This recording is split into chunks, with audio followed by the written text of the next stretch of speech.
Padres acquired 3 players in the offseason, and all of them could make quite a contribution to this 5th-place team.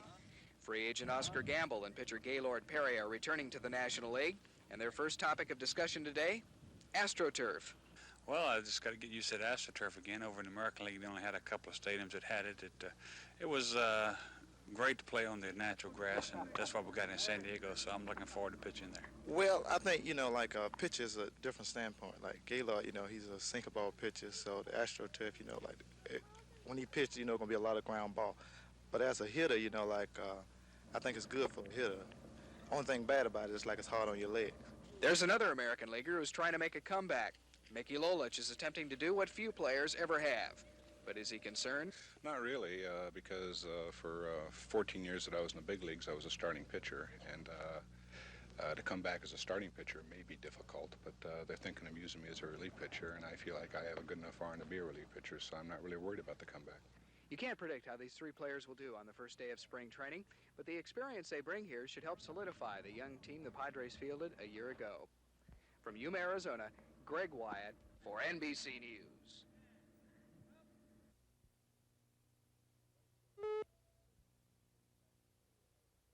Well, based on the information, of course, it was received back when we were having our problems across North and Central Alabama, the word was that it would be rejected. Of course, this was word of mouth from quite a few different people. But the latest intelligence shows it will probably be defeated about by 2-1. And as a result, we hope this is not true. We hope it is accepted and we can get our troopers home and back out of these areas where we've been providing protection for the non-union coal operators across the state. But if this is not true and it is not accepted, the contract, then of course Major Fuquay and Colonel Dothert have been meeting with state and county officials and city officials across the state for the past 2 days, preparing for any eventuality. And of course, if it's not rejected, one understanding was that possibly Taft-Hartley would be invoked, and this would bring part of the miners back into the mines that would operate. The rest of them would not go back in, so you'd have a conflict there at the union mines where you have a possibility of some kind of confrontation. Right. So in the past, where we've just been having the problems at the non-union mines, then of course it would expand to the non-union, from the non-union to the union as well.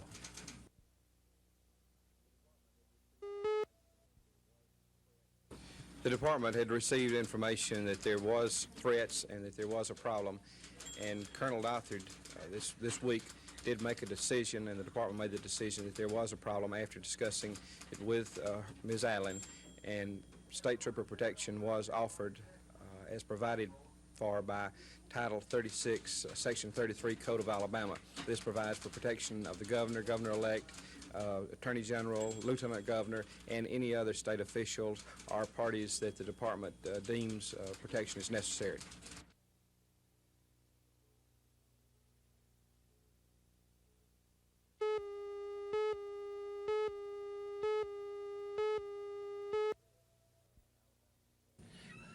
As you may have read, Alabama has done quite well in the last 6 or 7 years. On a comparative basis of announced capital for new and expanding industries, Alabama has led the Southeast for 6 straight years.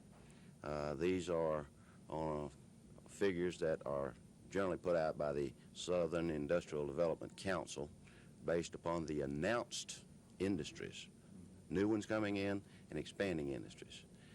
In Alabama, during that period of time, I believe we have exceeded the $1 billion level for 5 straight years. And of course the real payoff is in the creation of manufacturing jobs and payrolls and the multiplier effect that results from that makes the economy go. This, of course, has a very direct bearing on the tax revenues, and if you'll take a look, the tax revenue increase in Alabama has paralleled the increase in the capital investment and job creation for new and expanding industries.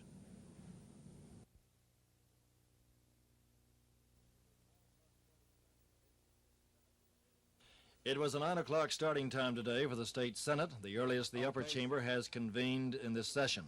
The day was spent debating a bill that would give job security for non-teaching school employees. The measure, sponsored by UW Clement of Birmingham, would give permanent job status after a probationary period. How long the probationary period would be was the center of extended debate. Special appeal boards would be established under the bill to consider claims of unfair treatment by city and county boards of education. Senator Sid McDonald of Arab tried but was unsuccessful in eliminating the appeals board and leave such complaints in the hands of the school boards. A probationary period of 1 year managed to get approval. Numerous other amendments offered by McDonald failed, but by narrow margins. Lieutenant Governor Jerry Beasley cast a deciding negative vote on one of the amendments offered by McDonald. The House carried over temporarily a bill to freeze the Dry County's share of state liquor profits at the existing level. The bill's sponsor agreed to interrupt a filibuster on the measure to accept committee reports and resolutions.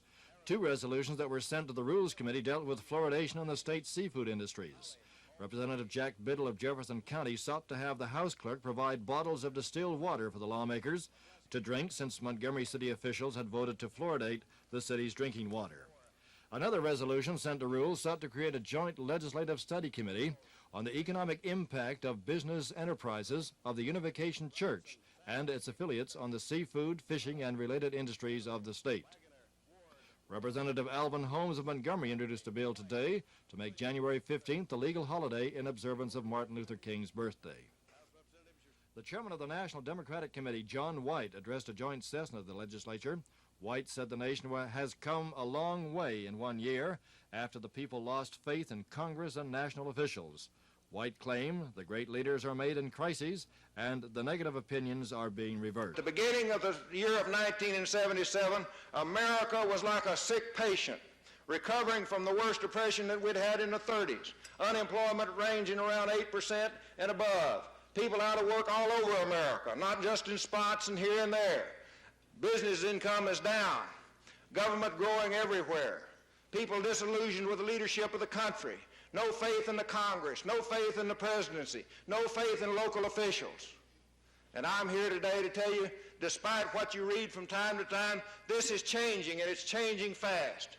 And this year, in January of 1978, we got 92 million Americans at work, the highest number of people at work in the history of this country. 4 million new jobs last year. 4 million new jobs in 1 year, that's a record. There's not a record year in the history of this country where 4 million new people went to work in one single year. White later met with Governor George Wallace. On a lighter note, Alabama's 1978 Easter Seal poster child made an appearance in the House and Senate. 7-year-old Kelly Kaufman of Decatur was born with an opening at the base of her spine. A resolution adopted by both houses described Kelly as a delightful, happy, and loving child who serves as a shining example to her many friends, schoolmates, and all those who are privileged to know her. Her parents, Mr. and Mrs. Delmar Kaufman, were told Kelly would never walk, but today, with the aid of crutches and short leg braces, she reversed that prediction. George Mitchell, WSFA TV News.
Tastes great. You sure? Try it. Like that? This is a WSFA TV News special report. Good afternoon. Governor George Wallace has called in members of the press for a briefing this afternoon after a 2-hour meeting with members of the Alabama Power Company and utilities and big industries across the state. We go now live to the governor's office for a press conference with Governor George Wallace. Cut off of 2 hours, sometimes during the day, of the power to residences and to commercial businesses. Plan 3 is meeting of the Some of the specific details, Tom, You mean these people? Okay. I bet. Governor George Wallace speaking to members of the news media live from his office. Governor Wallace announced this afternoon that the state of Alabama, in conjunction with Alabama Power Company, will be moving up Phase 3 of Alabama Power Company's plan for conservation of energy in the face of dwindling coal supplies throughout the state of Alabama. Originally, Phase 2 was to be implemented next week, which would have been a voluntary 20% reduction in office, manufacturing, and industrial usage. But now the governor says that the power company and his office will implement Phase 3 of the plan, which will include random 2-hour cutoffs to residences during daylight hours beginning sometime next week.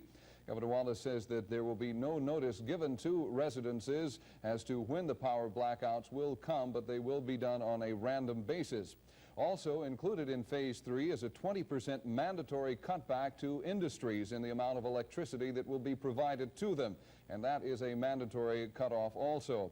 A 20% reduction in the weekly hours of business operations, schools, etc. has also been asked for by Alabama Power Company in conjunction with Phase 2, which was, of course, approved by Alabama Power Company, by the Alabama Public Service Commission.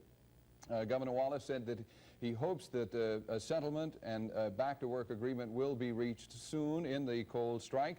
He also went on to say that it is unclear at this particular point in time exactly where these power blackouts, the 2-hour daylight blackouts, will occur, but all of that information, he says, will be provided after the power company and the producers of electricity and the distributors of electricity meet on Monday to draft the specific orders for the cutbacks. But repeating the gist of the news conference this afternoon, Governor Wallace says Phase 3, which was scheduled to go in when a 25-day supply of coal was on hand, will be implemented approximately 10 days early and will include random 2-hour blackouts to residences across the state of Alabama. This is a WSFA TV News special report. Stay tuned for further details tonight at 6. This has been a WSFA TV News special report.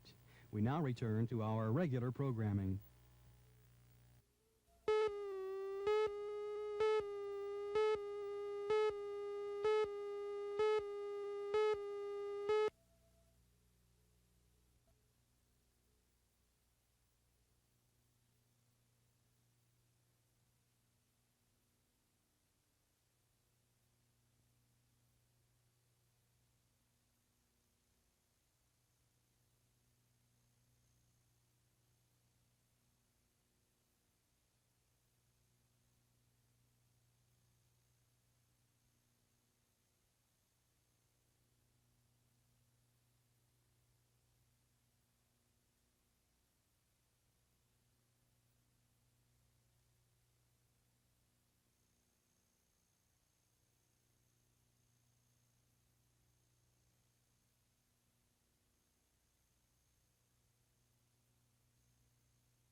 Officer C.P. Horde was fired today, and Patrolman D.P. Bailey was also dismissed. The other man, Patrolman J.N. Bloodworth, was given a 29-day suspension for his role in the shooting, one shot that narrowly missed a young mother and child. Montgomery Police Chief Charles Swindle. The Officer Kurt Horde, because of this conduct, his past behavior. Officer Bailey, because of his involvement in shooting into the house down in the Zion community.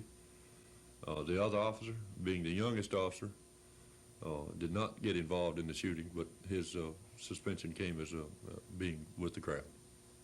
Did they give any indication as to why this occurred? No indication other than they just couldn't explain why they would do such a thing. The firings and suspension came after shots were fired into the home of 65-year-old Selma Williams. Mr. Williams said he saw the men drive into his driveway, get out of a City of Montgomery police car, and take a rifle from the vehicle. He aimed with his rifle out toward the mailbox. He did not shoot his rifle. He reached back on his hip and got his pistol and pointed at the mailbox with hit. He wouldn't shoot it. He didn't shoot it until he backed up. And after he backed up and started pulling off, going back toward the fort, he again started shooting. Then that's the time he shot my house. Who was in the house and where did the bullet go? The bullet went through the house right here. And my wife and two grandchildren and my daughter-in-law was here. How close did it come to hitting somebody? It come, I said too close. I couldn't, it wouldn't be over 4 inches or something like that of hitting someone. How do you feel about this incident? I don't feel good at all about it. Are the people around here afraid? Sir? Are the people in this community afraid it's going to happen again? Yeah, that's what I'm here. I'm scared it's going to happen again if something don't be did about it now. Why do you think it happened? I couldn't never tell why it happened. I haven't given no cause for nothing like that to happen around here. Could they have not known that somebody lived here? They had to know it because they'll set my car right there in front of the door and they'll set my truck right behind the house there. And they see all that sitting there when they done that. Did you have a fire in a fireplace? In each fireplace, a fire in each fireplace. Do you plan to take any legal action against these people? I sure do. What do you plan to do? Have one each one. Departmental action against the three men, all described as good officers, came within 21 hours after the shooting at Raymer. This is Norman Lumpkin, WSFA TV News, Raymer.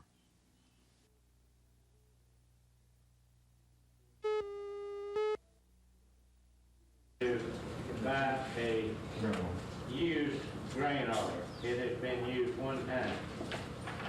Part of a 10-horse motor to operate the thing with. It went the best price. But we're talking about $700. Add the two together, you're talking about $2,000. Okay, your motion, I move to do it. Second. All in favor? Associated with our various school programs and plans. I'm alleging there was fear of intimidation, if no direct intimidation. Are you going to honor these petitions? No, I can't, because I'm more convinced now that they are not legitimate. They are invalid. And I know some of the things that went on. Many other people. I've had several calls. I've had people to come into my office and to my home, saying their feelings, how deceptive methods were being used. It's simply unbelievable that he would make this accusation, Norman, since knowing that that the petitions were gathered in the front door of the courthouse, that he marched in and out every day, about 50 times a day, and he saw the masses coming in to sign the petitions, and each one being notarized and documented. I don't see how anyone could possibly. It's beyond my comprehension.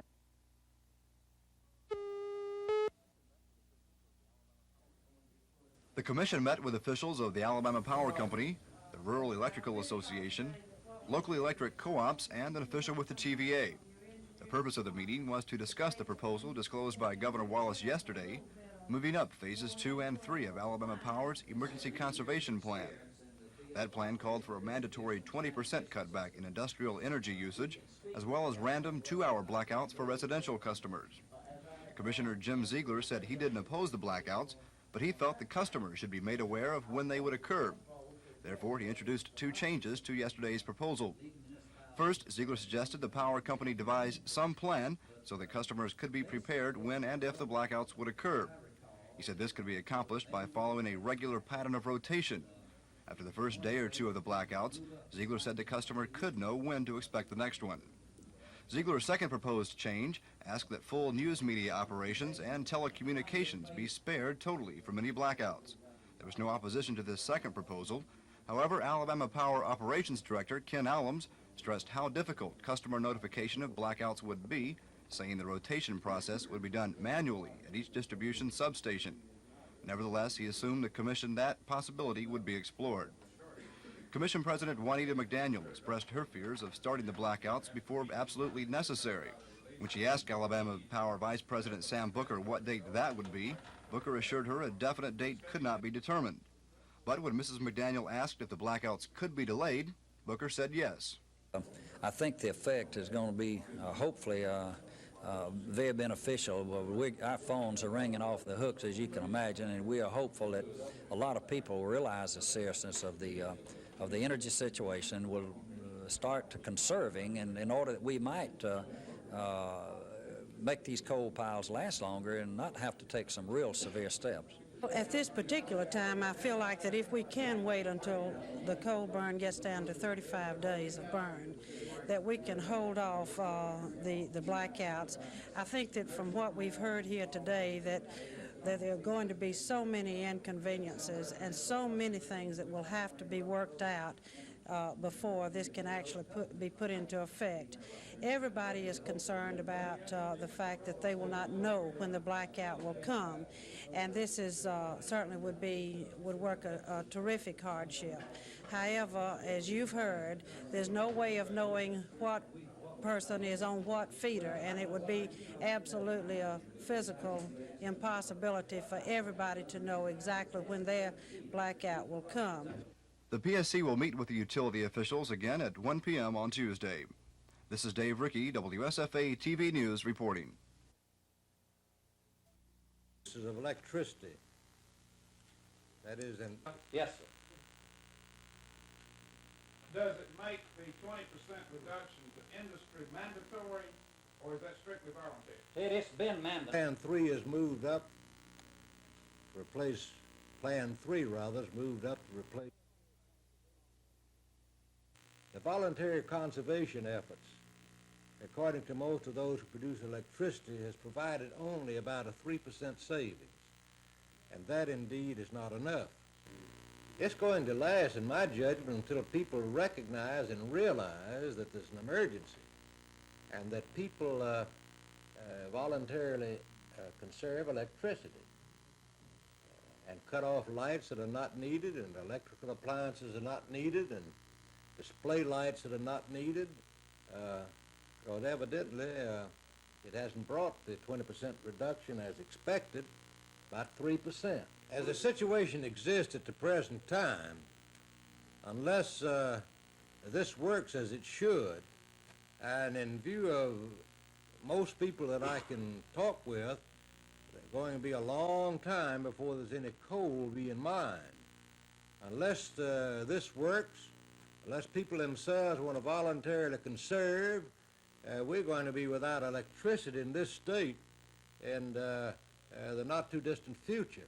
It all depends upon the public. And I know that many of us do not believe that there's any crisis, but there actually is a crisis. And therefore, you have to have coal to generate electricity in this state, with the exception of a nuclear plant at Farley, which is one. But other than that, the only way you do is, of course, hydroelectric power, and they've drawn down, as I understand, in every facility involving a hydroelectric dam, they've drawn down the water till about as low as they can get. They've used all of that that they can, and therefore the coal's going down. So the water's gone down, the coal's gone down, that's been used, and when that is out, you're out of electricity. Are there any plans at this time to curtail the work week of certain state employees? And secondly, Well, we're hoping that, of course, all of our residential customers will conserve like they never have before. We haven't seen much effect from the conservation efforts so far, 2 to 3%, but we hope they'll continue whatever efforts they can. And then, of course, when we get into rotating blackouts, that means that we'll be out of power 2 hours or more at a time during the daylight hours, and this will be of tremendous help to us. In the case of commercial and industrial customers and institutions, we're asking them to cut back 20%. We're not asking them necessarily right now to close, but we're wanting a 20% reduction in energy use. Institutions and hospitals, especially nursing homes, we'll keep on. We have no plans for cutting them off. We are asking hospitals, nursing homes, and similar institutions to effect every conservation measure possible in order that we might prolong serious blackouts. You mentioned that this will only affect residential and small businesses. What about some of the small businesses that might have, say, a standalone computer? Is there any way that a small business that has a good cause can exempt themselves from this blackout? Well, it's going to be difficult just from a standpoint of sheer manpower. The way our feeder circuits are, that we don't have the manpower to cut the circuit off and go back and some way through some switching arrangements cut a few of them back on. There'll be some hardships. We know there'll have to be sacrifices on just about everybody's part. We will try to alleviate as many as we can. Hopefully people on life support equipment, that we'll do everything we can to accommodate, but again, it's going to be extremely difficult. What is the current Alabama Power coal supply? How does it stand as of today? As of midnight last night, we were at 43 days. Okay, about a month ago, it was about 53 days, so there's a discrepancy there as far as days. What is the primary cause for that? The reason is that we've had mild weather. We've been able to hold back on our coal supplies. We've been able to purchase power from our neighbors. We've had some good hydro at one time, even though we aren't getting any effect from hydro now. Our nuclear plant has just been a lifesaver. And these types of things have helped us to stretch out our coal supplies.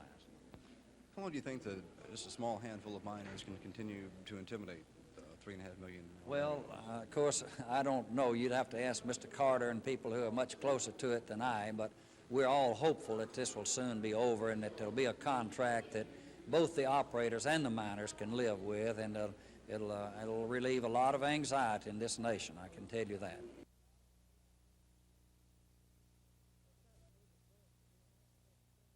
Well, certainly we regret that we have to take steps that are this drastic.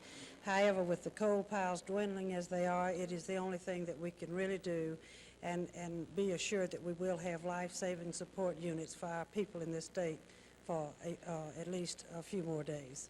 How much more does the PSC have to play in the decision to actually make these cutbacks official? Well, you know, we have to write the order. And what we're going to do in this particular case is that we have invited TVA and REAs to join us and to help us get the order together so that it will be acceptable by all of the distributors.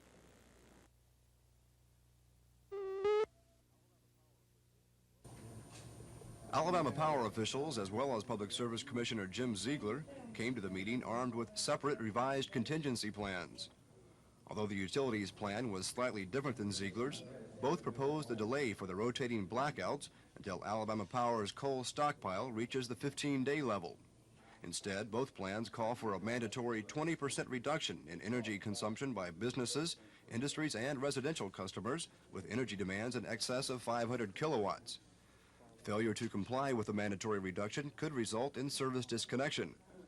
However, this step would be implemented only if the coal stockpile dropped to the 35-day level. On a more immediate basis, the Commission adopted one of Ziegler's changes.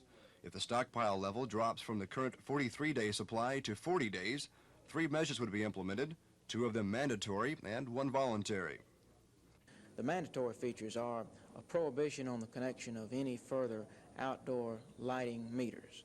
Also, any unnecessary outdoor lighting and indoor advertising lighting fixtures will be cut off on a mandatory basis.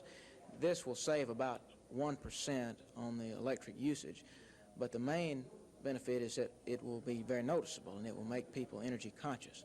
The voluntary aspect of Phase 2 is that all businesses, industries, and institutions will be asked on a voluntary basis to cut back electric usage by 20%. Alabama Power Vice President Sam Booker says the revised curtailment plan is one which the utility could live with. What Commissioner Ziegler's proposed is that we go into this voluntary phase a little bit more at the, I believe, at the 40-day level. We'll still be moving it to 35-day level as we propose to the mandatory type. I hope that's what we'll be doing. We'll be moving to the mandatory phase at the 35-day level. And I don't think this is going to hurt us. The revised Phase 2 could go into effect as early as next week. The power company has agreed to keep in communications with the PSC on a daily basis to advise the commissioners on the current coal supply conditions. But the general feeling among all persons involved is hope that a quick settlement can be reached in the coal strike before warmer temperatures further increase the demand for power. This is Dave Rickey, WSFA TV News, the State Office Building.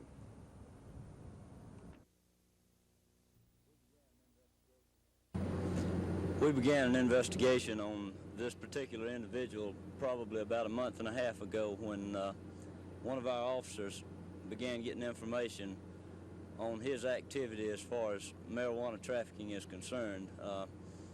We had information that this gentleman was going directly to a boat somewhere into Florida, purchasing marijuana by the pounds or by the hundreds of pounds and selling it throughout Alabama, not only in Montgomery, but in the cities to the south and to the north of Montgomery. We received information yesterday that this particular individual was back in Montgomery. We began surveillance on him and maintained surveillance on him, watching his activities up until about 4 o'clock this morning.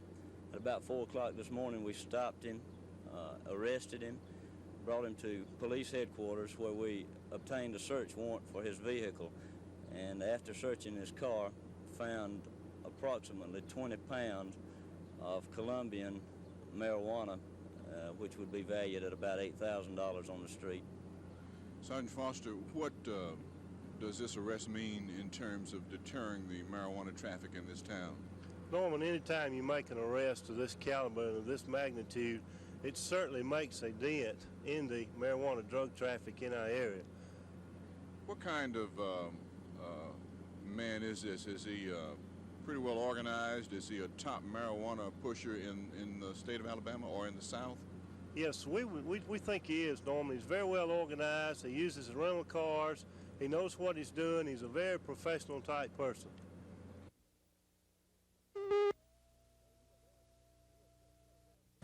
We have sent a telegram to the President of the United States and asked him to order Patricia Harris, the Secretary of HUD, to order the demolition of Jackson Heights apartments here due to the fact that an 8-year-old girl was raped. Of course, if they refuse to do this, then we're going to file a suit in the federal court, an actual court order, ordering HUD to demolish Jackson Heights here in the city of Montgomery. Now, the Alabama Power Company went out and took down the lights out in Jackson Heights, jet dark at night. And of course, they said they did it because the city had requested they come out and take down the lights. Of course, I talked to Mayor Foreman this morning, and Mayor Foreman said he has ordered the lights to be reinstated in Jackson Heights. Mr. Knight, who's at fault here? Well, basically, Norman, I think it's the blame. You have to put the blame on the local housing authority as well as HUD officials. Aren't you a member of the local housing authority? That's correct. However, at the time that this came up, I voted against, if you remember, 2 consecutive times against the housing authorities sending this request back to HUD. I asked them to re-advertise the bid as they were instructed to do so by HUD, and they refused to do it.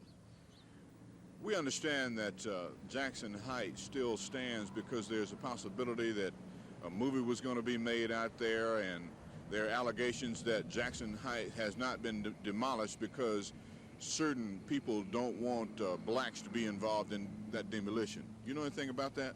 Well, of course, Norman, you know what happened on that contract where Jordan Enterprises came in, and they were the lowest bidder. They were substantially lower than the other bidders, and it was all because they had a contract with Warner Brothers to shoot a movie out there. And the Housing Authority, or I didn't as a board member, have any knowledge at all of this particular contract. We were not interested in a movie contract. All we wanted to do was to have Jackson Heights demolished. So Jordan Enterprises would have to take part of the blame because it would have been demolished, in my opinion, if we had gone through with the procedures as instructed by HUD, and it would have been demolished by now.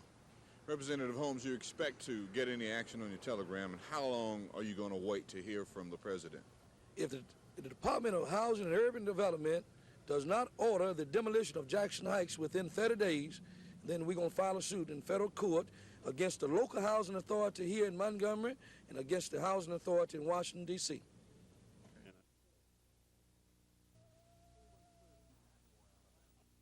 Holman Prison, Atmore, Alabama. This is a place where the state's most violent prisoners are kept, some for the rest of their lives. 21 are here to die in the electric chair, some for one murder, others for multiple slayings. There is a sudden realization you get when you get inside Holman, and you realize that people here would kill if they were not handcuffed when they take a shower, and that they must be accompanied by 3 guards anywhere they go, and that's not far from death row. Publicity in the Johnny Harris case has caused problems for officials here. They say there have been so many requests for interviews in the filming of death row, and they say those requests are so time-consuming and that security is so tight that journalists are not allowed on death row anymore. Authorities are afraid that one of the inmates may attack someone, and it simply takes too much time and is too dangerous. Holman Warden Joseph Oliver. To start with, it's very time-consuming, and of course, secondly, it makes us have to more or less stop and lock up everything to provide the proper security for the people who want to come in. And many times the press are women, and this creates an additional problem there because we can't, just let them walk down the halls and in the back. We have to lock up everyone. And of course, it takes up time with officers that are normally involved in meeting the daily requirements, particularly in the area of exercise and showering and just routine type functions. Death row inmates have filed a federal court suit charging that food is not clean at Holman. They also say that visits are limited. That action is now pending in a federal court. On our visit here, it was bone-chilling to learn of security problems here. But perhaps the most chilling of all was to see the object in room 319, the chair, the electric chair. Born in Alabama in 1927, Yellow Mama, as she is called by inmates, waits for a decision on the constitutionality of the state's death penalty law. And so Yellow Mama waits ready, while lawyers scour law books for the answer to whether she will ever be used again in Alabama. This is Norman Lumpkin, WSFA TV News, room 319, Holman Prison, Atmore, Alabama.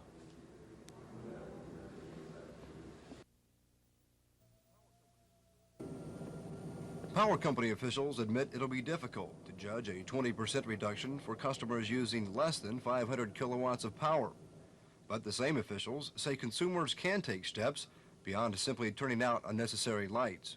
He can wash full loads of clothes in his clothes washer and use a full load in the dryer, use a full load when he's running his dishwasher.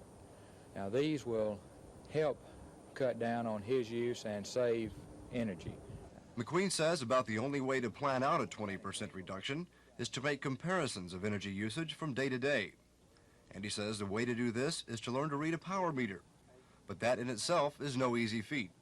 By reading the meter, each dial starting from the right, reading left, as this dial rotates, each turn here will give you a kilowatt hour.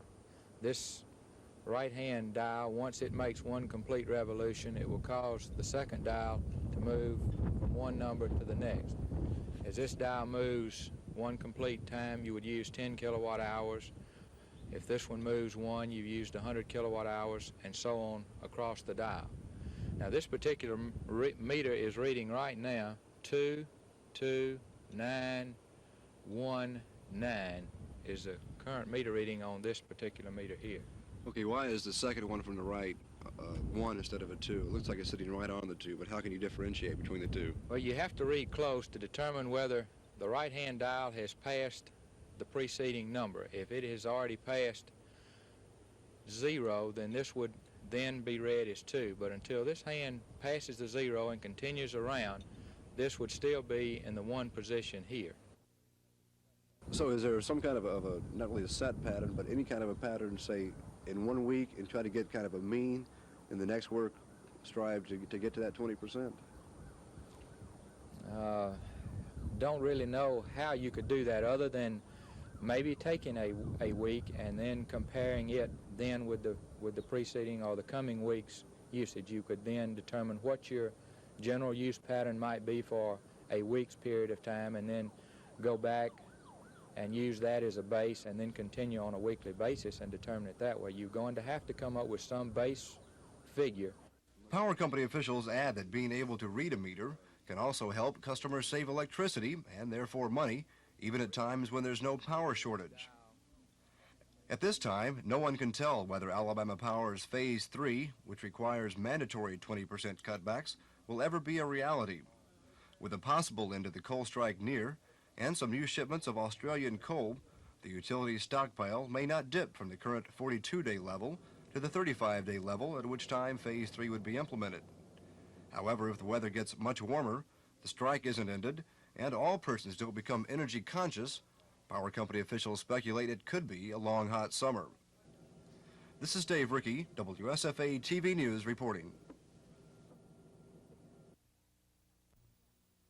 An effort to try to destroy me in this election year.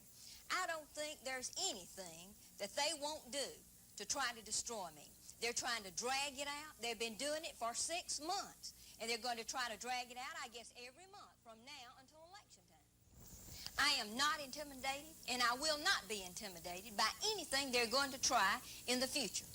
I'm going to be a candidate for office this year, either state or federal, and in a few weeks, I'll let you know. And I'm going to fight whoever I've got to fight, wherever I've got to fight, and you can just wait and watch and see what's going to happen. My limited time does not allow me to spell out the details of the things I have outlined here. But during the campaign, I shall identify every person to whom I have referred and document the interests and connections of each, the criminal, the political opportunities, and those who have illegally or immorally benefited by political payoff. I have never sought any private advantage through my official position. Monies that were borrowed by my husband or me carry the same rate of interest that any other businessman.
soil moisture continues to be a problem for Alabama farmers, this winter has been wet and cold, and field preparation for the coming growing season has been delayed. At best, many farmers have had only sporadic time between rains for any plowing or disking. Auburn Extension County agents report moisture adequate to surplus throughout the state.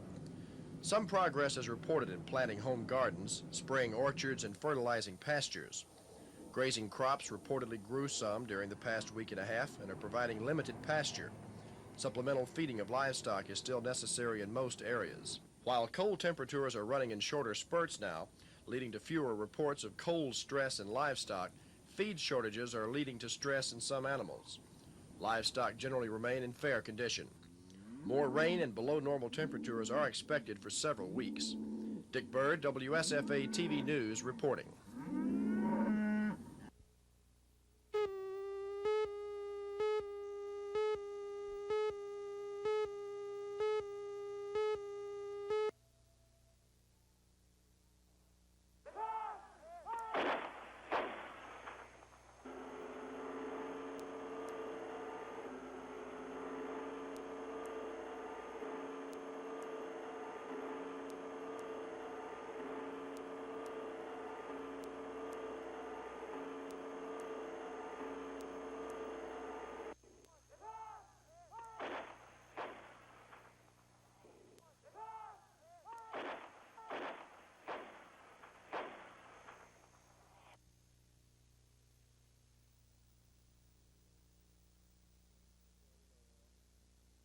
Well, of course, there is an atmosphere of great expectation because after so many years, the Arabs are ready. At least one of them is prepared to negotiate peace, and this is a great change in their position.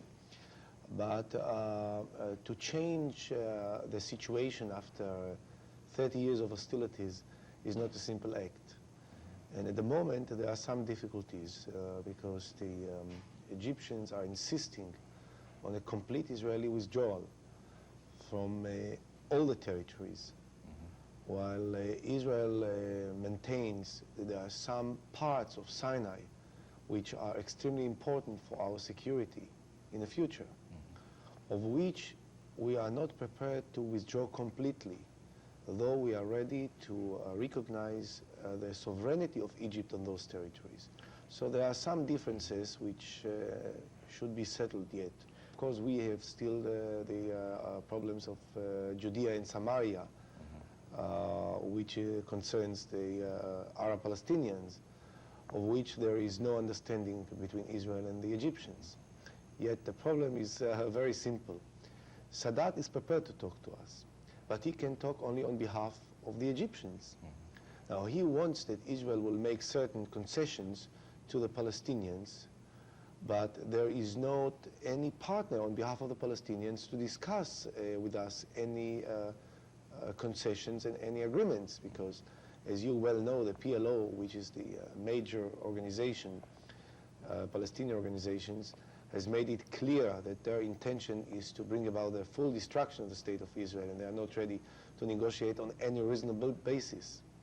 Therefore, we do have difficulties about Judea and Samaria, referring to the Arab Palestinians, but the problem is that we can't settle those difficulties with Egypt because they have no authority to negotiate on behalf of the Arab Palestinians. Is there any way to separate, in the Arab world, to separate the PLO from Egyptian problems? Can they do that in their own minds? Well, we are trying to reach a certain comprehensive understanding on principles about all the fronts, but then perhaps to implement it stage by stage, starting with the Egyptians. Perhaps this is the best way to solve this dilemma, that is, to reach a certain understanding on a principle level with the Egyptians, not only about the southern front, but also about the other problems. But since there is no other partner to negotiate the technicalities of all the other sides, we will start the implementation of an agreement with Egypt. So it will not be a completely separate agreement, but I'd say separate implementation of an overall understanding. But of course, we still didn't reach that overall understanding together. So Mr. Begin, in his very extraordinary peace proposal, suggested that all the territories of Judea and Samaria, all the Arab Palestinians living in the territories of Judea and Samaria will enjoy autonomy and self-rule, which is the best solution possible under the circumstances. They will not be governed directly by the Israelis. They will not be controlled by us. They will run their own businesses. Yet, the Israelis, out of security needs, will remain in those territories of Judea and Samaria in order to take care of our security needs. And therefore, those settlements that you are talking about are within the framework of the peace proposal, which maintains that the Israeli forces will remain in those territories, while the Arab Palestinians living in them will have full autonomy and self-rule. In the negotiations, there have been a separation of military and political affairs. The military committee is now going back to Cairo to discuss military affairs. How is it that the separation can be achieved? Well, this is more, I'd say, a technical separation.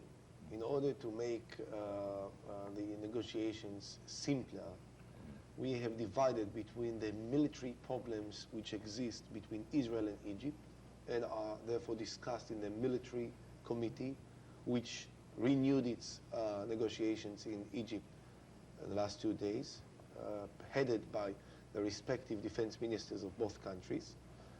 And there is a political committee which discusses the broad political problems of a comprehensive settlement, not only between Egypt and Israel, but for instance the Arab-Palestinian problems and some other problems.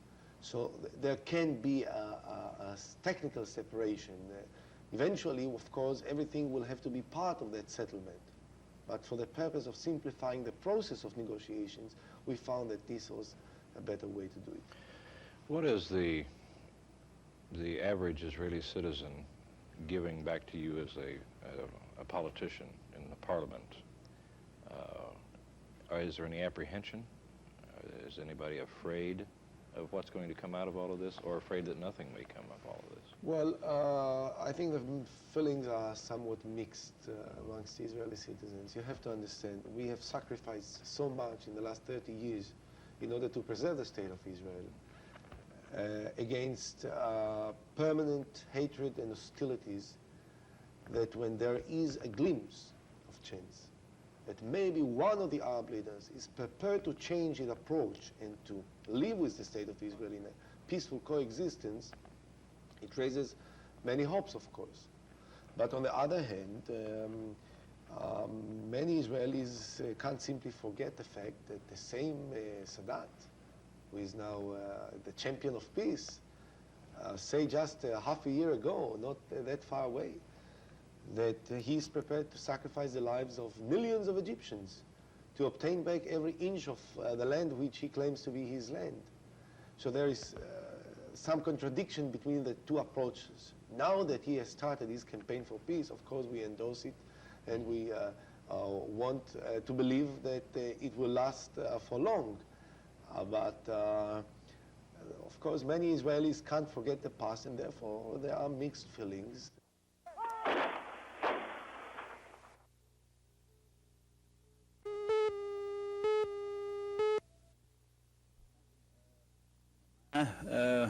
My leaving was based on just actually the record. I mean, that was just all. The record just wasn't what I thought it should be, what the team thought it should be, the staff, the alumni. I don't think anybody agreed that our record, although we were above 500, that wasn't enough. We should have been in the top 4 all the way. And actually, since that first year, we've only had the one losing season. That was this time by 1 ball game, but we shouldn't have been close. We should have been way up there. We really should have had done better. But it took us a while to get the program going. But I feel like now the program is in good shape. And I want to say to any of the prospects that are out there that Auburn University, they'll replace me. It was no problem. And they'll have, it's a good place to go to school. And if they're considering it, I think they still should should come right on here and jump in and make a real go out of this, because we got a good nucleus to build with. Okay, you didn't answer my question, though. I want to get back to that. And I understand there have been, I read in here that there have been offers from Georgetown and Murray State. And do you plan to stay in basketball, or are you going to get in business? I tell you, Phil, I really haven't decided that yet. And what I've got 2 or 3 things in the hamper, but I can't, you know, I'm not in a position to really say anything about them yet, because we're not far along with any type of negotiation or anything, because it just, you know, I haven't really gotten around to that. I'd like to take a little breath of fresh air first, but I figure I'll be back to work before long. Do you think it's important that Auburn get somebody in the job quickly? Yes, it definitely should. You know, it's unfortunate that it happened this late, that we didn't get together. If this, you know, the agreement we have could have been had 3 weeks ago or some other time, and released this to it, or they could have been had 3 weeks later. You know, as far as I'm concerned, he could have been had later, when the recruiting could have been over, because we were awful close to having a great year, and we need a great year of recruiting, and it's too bad the timing was very poor indeed. Any animosity as you leave, Coach? No, not really. You know, it really isn't, because outside of 1 or 2 people that you know, I'll refrain from mention, I feel like it. Particularly, you know, I think 1 person and possibly 2 really haven't given me any support whatsoever. Now, you know, the administration, Dr. Philpott, was 100% behind me, and there's no question about that.